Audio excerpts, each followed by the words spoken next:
அமைஞ்சிருக்கிற ஒரு கிராமத்துல அர்ஜுன் பேர் கொண்ட ஒரு ஏழை அப்புறம் ஒரு நேர்மையான மீனவன் தான் அம்மா கூட அந்த கிராமத்துல இருந்தான். ஒரு நாள் அர்ஜுன் காலையில எழுந்து தன்னுடைய வேலைக்கு போகிறதுக்காக தயாராகிட்டு இருந்தான். அப்பதான் அவனுடைய அம்மா பயங்கரமா இரும்ப ஆரம்பிச்சாங்க.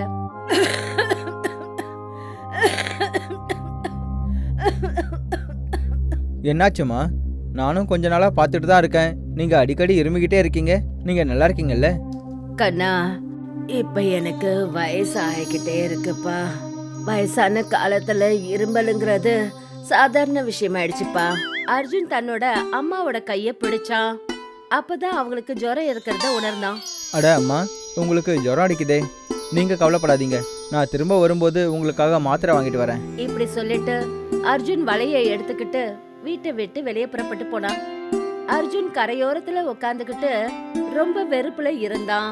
அப்புறம் தனக்கு தானே சொல்லிக்கிட்டான், நான் அம்மா கிட்ட திரும்ப வரும்போது மாத்திரை வாங்கிட்டு வரேன்னு சொல்லிட்டேன். ஆனா நான் எப்படி மாத்திரை வாங்கிட்டு போவேன்? என்கிட்ட சுத்தமா காசே இல்லையே. அவனுக்கு கண்ணெல்லாம் கலங்க ஆரம்பிச்சிடுச்சு. ரொம்ப ஆழ்ந்த யோசனையில இருந்தான். கொஞ்ச நேரத்துக்கு அப்புறம் அவன் மனசுல ஒரு யோசனை வந்தது. ஒரு வேலை பண்றேன், தனிராம் கிட்ட போய் கொஞ்சம் பணம் கடன் வாங்குறேன். ஏன்னா இந்த கிராமத்துல தனிராம் மட்டும்தான் மற்றவங்களுக்கு கடன் கொடுத்துக்கிட்டு இருக்கான். இப்படி சொல்லிட்டு அர்ஜுன் நேரா தனிராமோட வீட்டுக்கு புறப்பட்டு போனான். தனிராம் அந்த கிராமத்திலேயே ரொம்ப பெரிய பணக்காரர், அப்புறம் திமிரு பிடிச்சவரும் கூட. அர்ஜுனை பார்த்ததும் அவருடைய முகத்துல கேவலமான சிரிப்பு வந்தது. அடே அர்ஜுன், நீ என் வீட்டுக்கு வந்திருக்க? உன்ன மாதிரி ஏழைங்களுக்கு என்னோட வீட்டில் எந்த ஒரு வேலையும் இல்லை. உனக்கு இந்த விஷயம் தெரியாதா? தனிராமையா, என் அம்மாவுக்கு கொஞ்ச நாளாவே உடம்பு சரியில்லை. உங்களுக்கே நல்லா தெரியும், நான் தான் இந்த கிராமத்திலே ரொம்ப ஏழை மீனவன். எனக்கு கொஞ்சம் பணம் கடனா கொடுங்க. நான் கொஞ்சம் கொஞ்சமா உங்களோட எல்லா பணத்தையும் திரும்ப கொடுத்துடுறேன். இத கேட்டுட்டு தனிராம் சிரிக்க ஆரம்பிச்சாரு. எங்க இருந்து திரும்ப கொடுப்ப? நான் உன்னோட வலைகள்ல 1-2 மீன்களை தவிர அதிகமான மீன்கள் மாட்டினதை பார்த்ததே கிடையாது.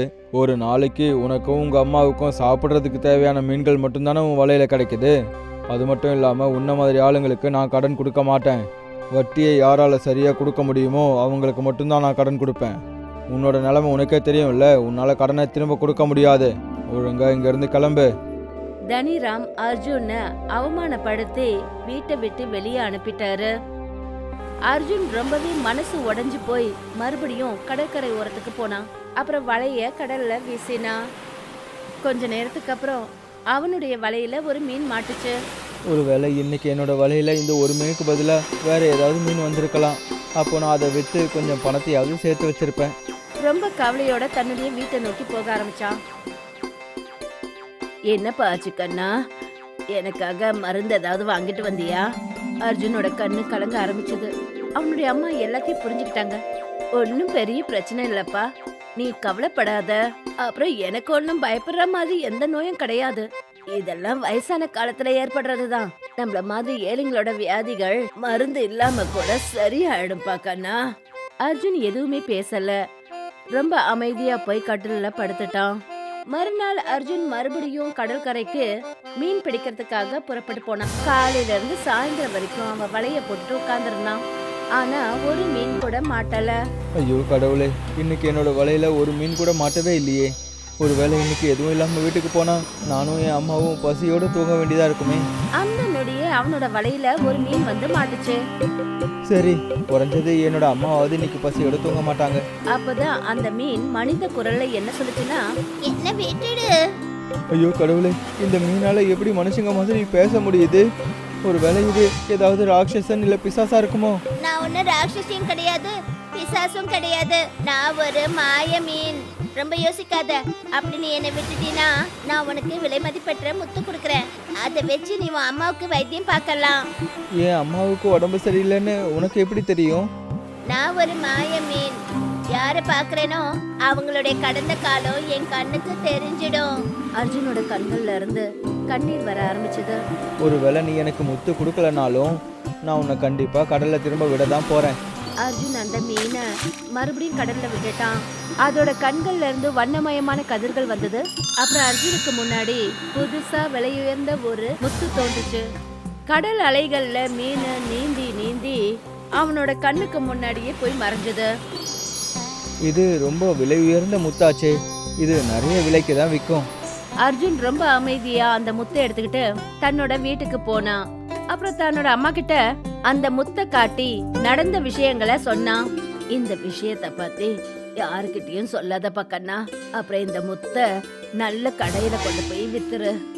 இந்த முத்து ரொம்ப விலை உயர்ந்ததா தெரியுது. இப்போ நான் உங்களுக்கு வைத்தியத்தை கண்டிப்பா ஒரு நல்ல டாக்டரை வச்சு என்னால பண்ண முடியும் அம்மா. மறுநாள் அர்ஜுன் அந்த முத்தை எடுத்துக்கிட்டு தன்னோட கிராமத்து சேட்டு தரம்தாஸ போய் பார்த்தான். அவர்கிட்ட அந்த முத்தை காட்டினான்.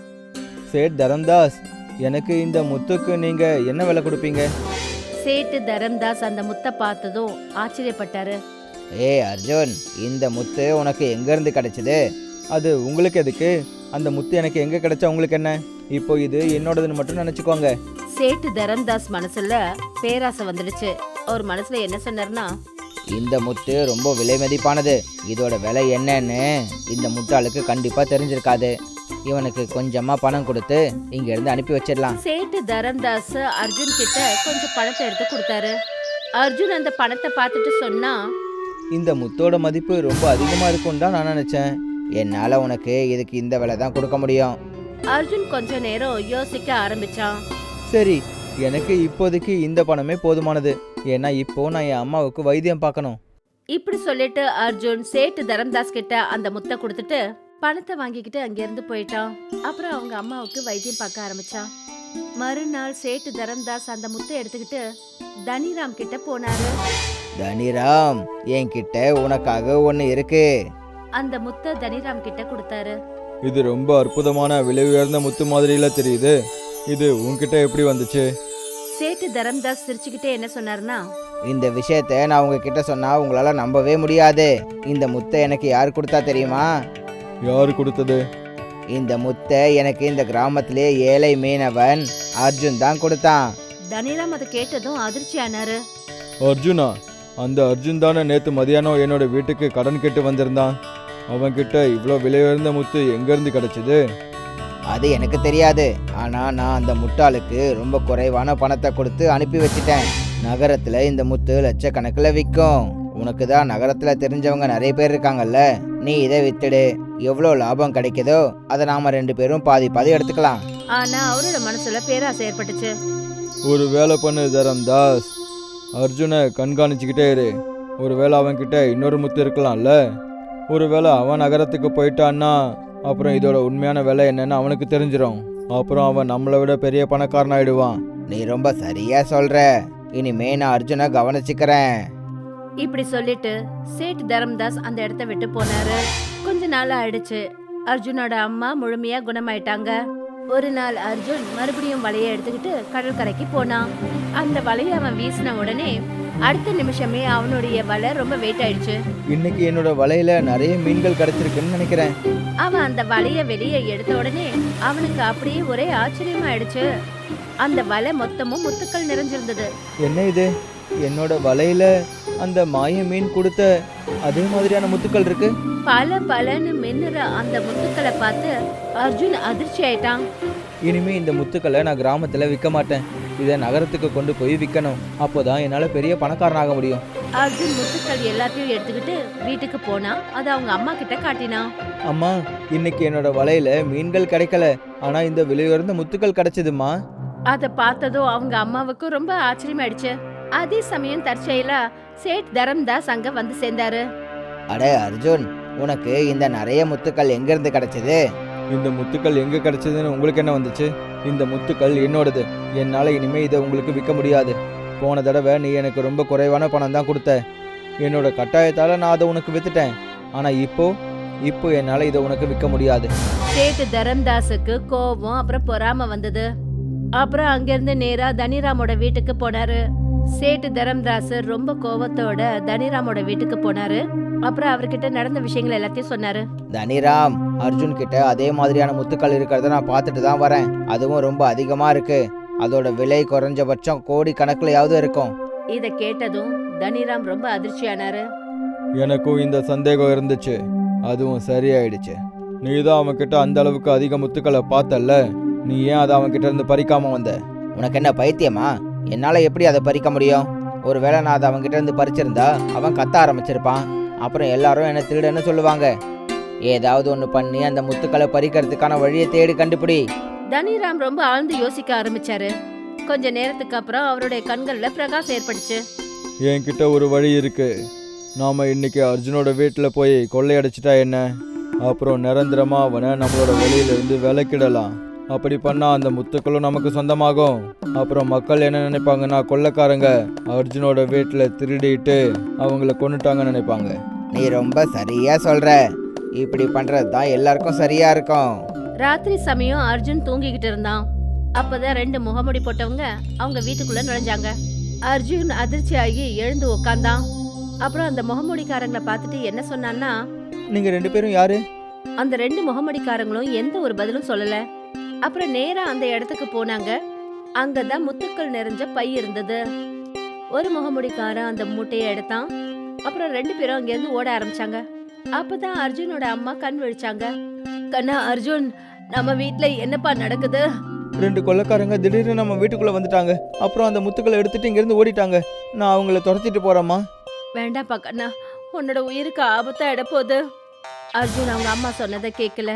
அந்த 2 திருடனுங்க பின்னாடி ஓடினா. அந்த 2 முகமூடி கொள்ளைக்காரனுங்களும் நேரா கடற்கரைக்கு ஓடினானுங்க. அர்ஜுனும் அங்க வந்துட்டான். என்னோட முத்தை என்கிட்ட திரும்ப கொடுத்துருங்க. அந்த 2 கொள்ளைக்காரங்களும் அர்ஜுனை பயங்கரமா அடிக்க ஆரம்பிச்சாங்க. கொஞ்ச நேரத்துக்கு அப்புறம் அர்ஜுன் தரையில விழுந்துட்டான். அவங்க அவனை தூக்கிட்டு போய் கடல்ல தூக்கி வீசினாங்க. அப்புறம் நேரா தனிராமோட வீட்டுக்கு வந்துட்டாங்க. அவங்க 2 பேரும் முத்துக்கள் நிறைஞ்ச அந்த மூட்டைய தனிராம் கிட்ட கொடுத்தாங்க. அப்புறம் அங்கிருந்து போயிட்டாங்க. கொஞ்ச நேரத்துல சேட் தரம்தாசும் அங்க வந்துட்டாரு. என்னோட அற்புதமான யோசனையை பார்த்தல்ல, நான் என்னோட புத்தியை பயன்படுத்தி இந்த முத்துக்களை அர்ஜுன் கிட்ட இருந்து எடுத்துட்டேன். இனிமே அவனால எதுவும் பண்ண முடியாது. ஏன்னா அவன் செத்து போயிட்டான்.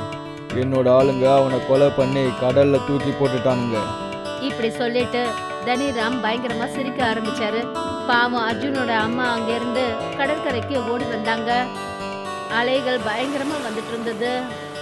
அர்ஜுன், அர்ஜுன், கண்ணா அர்ஜுன்! அவங்க அங்க தரையில இருந்த ரத்த கரையை பார்த்தாங்க. அவங்க தேம்பி தேம்பி அழ ஆரம்பிச்சாங்க. கொள்ளைக்காரங்க என் பிள்ளைய கொன்னுட்டாங்க. அவங்க அவனை இந்த கடல்ல தூக்கி வீசிட்டாங்க. அவங்க ரொம்ப நேரம் அங்கேயே உட்காந்து அழுதுட்டு இருந்தாங்க. ஆனா அர்ஜுன் சாகல. அவன் மயங்கி கிடந்த நிலையில கடல்ல மிதந்துட்டு இருந்தான். அங்க வந்த அலைகள் அவனை தெரியாத திசைக்கு கூட்டிட்டு போச்சு. காலையில ஆயிடுச்சு. சூரியனோட முதல் கதிரொளி அர்ஜுன் மேல பட்டு முழிச்சான். அவன் அதிர்ந்து போய் எழுந்தான். அப்புறம் அவன் நாலாபுறமும் பார்த்தான். அவன் ரொம்பவும் அழகான ஒரு தீவுல நின்றுட்டு இருந்தான். இந்த தீவு பார்க்க ரொம்பவே அழகா இருக்கு. ஒருவேளை நான் கனவு கண்டுட்டு இருக்கேனா என்ன? அவன் மெல்ல மெல்ல முன்னாடி நடந்து போனான். இல்ல, இது கனவில்ல, இது எல்லாமே உண்மைதான். அப்பதான் தூரத்துல முத்துக்களால செய்யப்பட்ட மாளிகை மேல அவன் பார்வைப்பட்டது. அந்த அரண்மனை பளபளன்னு மின்னுற முத்துக்களால செய்யப்பட்டது. அதோட சுவர்கள்ல இருந்து தங்க நிறத்திலையும் வெள்ளை நிறத்திலையும் வெளிச்சம் வந்தது. அந்த தூண்கள்ல இருந்த முத்து சூரிய ஒளியால அப்படி மின்னிக்கிட்டு இருந்தது. ஏதோ வானத்துல இருந்து நட்சத்திரமே இறங்கின மாதிரி இருந்தது. அரண்மனையோட கதவுகள், தூண்கள் அந்த அளவுக்கு அழகா ஈர்க்கும் வகையில இருந்தது. ஏதோ கனவு உலகத்தோட ஒரு பகுதி மாதிரி இருந்தது. அர்ஜுன் அந்த முத்து அரண்மனையை ரொம்ப நேரமா பாத்துக்கிட்டு இருந்தான். அப்புறம் கொஞ்சம் பயந்துகிட்டே அதை நோக்கி போனான். அப்புறம் அரண்மனைக்குள்ள போயிட்டான். அர்ஜுன் அந்த முத்துக்கள் அரண்மனைக்குள்ள நுழைஞ்சதுமே அவன் காதுகள்ல ஒரு மென்மையான குரல் கேட்டுச்சு. அப்போ ஒரு வழியா நீ இங்க வந்து சேர்ந்துட்டியா? அர்ஜுன் திரும்பி பார்த்தான். அவன் முன்னாடி ரொம்பவே அழகான ஒரு பொண்ணு நின்னுட்டு இருந்தா. யார் நீ? நான் இந்த முத்துக்கள் அரண்மனையோட இளவரசி. உனக்கு என்ன முன்னாடியே தெரியுமே. முத்துக்கள் அரண்மனையோட இளவரசியா? அப்புறம் எனக்கு உன்னை முன்னாடியே தெரியுமா? எனக்கு எதுவும் புரியலையே. உனக்கு ஞாபகம் இருக்கா? கொஞ்ச நாளைக்கு முன்னாடி உன்னோட வலையில ஒரு மீன் மாட்டுச்சே. ஆமா, அப்புறம் அந்த மீன் கூட மனுஷங்க பேசுற மாதிரி என்கிட்ட கூட பேசுச்சு. அந்த மீன் நான் தான். நான் அடிக்கடி மனித உருவத்துல மனித உலகத்துக்கு போவேன். எந்த மனிதனை எனக்கு ரொம்ப பிடிக்குதோ அப்படி அவன் பேராசை இல்லாம முக்தி அடைஞ்சவனா இருந்தா அவனுக்கு நான் உதவி செய்துண்டு. அதாவது உனக்கு உதவினேனே அந்த மாதிரி. முதல்ல நான் உனக்கு ஒரு முத்து கொடுத்தேன். அப்புறம் உன்னோட வலிய முத்துக்களால நிறைச்சேன். ஆனா என்கிட்ட விலை உயர்ந்த முத்துக்கள் இருக்குன்னு அந்த கொள்ளைக்காரங்களுக்கு தெரிஞ்சிடுச்சே. அவங்க ராத்திரி வந்து முத்துக்களை திருடிட்டு போயிட்டாங்க. அப்புறம் என்னை அடிச்சு கடல்ல தூக்கி போட்டுட்டாங்க. நான் செத்து போயிட்டேன்னு தான் அவங்க நினைச்சிட்டு இருப்பாங்க. என்னோட அம்மாவும் அப்படிதான் நினைச்சிட்டு இருப்பாங்க. நீ என்ன பாத்தியோ அதுதான் உண்மைன்னு நினைக்கிறேன். ஆனா உண்மையாவே அவங்க கொள்ளைக்காரங்க கிடையாது. அவங்க தனிராமோட ஆட்கள். தனிராமோட ஆட்களா? ஆனா தனிராமோட ஆட்கள் எதுக்காக என்ன தாக்கணும்? ஏன்னா நீ ஒரு முத்தை எடுத்துட்டு போய் சேட்டு தரம்தாஸ் கிட்ட வித்தல்ல, அவன் அந்த முத்தை தனிராம் கிட்ட கொடுத்தான். அப்புறம் தனிராமோட மனசுல ஆசை அதிகமாயிடுச்சு. அப்புறம் அவன் சேட்டு தரம்தாஸ் கிட்ட சொல்லி உன்னை கண்காணிக்க சொல்லியிருக்கான். எனக்கு ஞாபகம் வந்துருச்சு.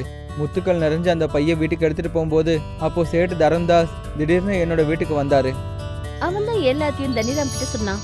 அப்புறம் தனிராம் ஒரு திட்டத்தை போட்டு அவங்க ஆட்களை அனுப்பி உங்க வீட்டுல கொள்ளடிக்க வச்சிருக்கான். அப்ப முத்தை திருடிட்டான். அவன் உன்னை கொல்றதுக்கும் நினைச்சான். ஆனா நான் உன்னை காப்பாத்திட்டேன். அர்ஜுனோட கண்ணுல கண்ணீர் வந்தது. தனிராம் இந்த அளவுக்கு மோசமா ஆவாருன்னு நான் கனவுல கூட யோசிச்சு பார்த்ததில்ல. இப்ப நான் சொல்றது நல்லா கவனமா கேளு. நான் உனக்கு மறுபடியும் நிறைய முத்துக்களை கொடுக்கறேன். நீ நேரா கிராமத்துக்கு போகாத, முதல்ல நகரத்துக்கு போ. அப்புறம் இந்த முத்துக்களை அங்க வித்துட்டு நிறைய பணத்தோட கிராமத்துக்கு போ. அப்பதான் நீ பணக்காரன் ஆகலாம். சேட்டு தன்னுடைய சுபாவத்தினால நிச்சயமா உன்கிட்ட கேட்கறதுக்காக வருவான். இவ்ளோ பணம் எங்க இருந்து வந்ததுன்னு கேட்பான். அப்ப அவன் கிட்ட முத்துக்கள் அரண்மனையோட இளவரசி தான் உனக்கு இந்த முத்தை கொடுத்தான்னு சொல்லு. இந்த இடத்த பத்தி அவங்க கிட்ட சொல்லு. ஆனா இந்த தீவை பத்தி நான் எப்படி அவங்களுக்கு சொல்லுவேன்? இது எனக்கே தெரியாதே. அவங்க உன்கிட்ட கேட்டா அவங்க கிட்ட சொல்லு, ஒரு முத்தை கையில வச்சுக்கோங்க, படக கடல்ல செலுத்துங்க. படகு முன்னாடி போக போக அந்த முத்து வண்ணமயமான நிறங்கள்ல ஒளி நிறைஞ்ச திசையை காட்டும். அந்த திசையை நோக்கி ஓட்டினா அது நேரா முத்துக்கள் அரண்மனைக்கு போய் சேரும் சொல்லு. சரி, நீ இப்போ எப்படி சொன்னியோ நான் அதே மாதிரி சொல்லிடுறேன். இளவரசி அர்ஜுன் கிட்ட நிறைய விலையுயர்ந்த முத்துக்களை கொடுத்தா. உன்னோட கண்ணை மூடிக்க. அர்ஜுன் கண்ணை மூடினா கொஞ்ச நேரத்துக்கு அப்புறம் கண்ணை திறந்ததும் அவன் தன்னுடைய கிராமத்து கடற்கரை கிட்ட நின்னுட்டு இருந்தான். அர்ஜுன் வீட்டுக்கு போகல, நேரா நகரத்துக்கு போனான். அப்புறம் முத்துக்களை வித்தான். அவனுக்கு முத்துக்களுக்கு விலை கோடிக்கணக்கில் கிடைச்சது. அர்ஜுன் நிறைய பணத்தை எடுத்துக்கிட்டு கிராமத்துக்கு திரும்பி வந்தான். கண்ணா, உன்னை பார்த்ததும் தான் எனக்கு உயிரே வந்ததுப்பா. நீ இந்த உலகத்தை விட்டே போயிட்டேன்னு நான் நினைச்சிட்டேன்ப்பா. ஒரு பையனுக்கு உங்கள மாதிரி அம்மா இருக்கும்போது அந்த பையனுக்கு எதுவும் ஆகாதுமா. கொஞ்ச நாள்ல அர்ஜுன் அந்த கிராமத்திலே பெரிய பணக்காரனா ஆயிட்டான். அவனோட உடைஞ்சு போன அந்த ஓட்டு வீடு பெரிய வீடா மாறுச்சு. இப்ப கிராமத்துல அவன் நிறைய இடத்துக்கு முதலாளி ஆனான்.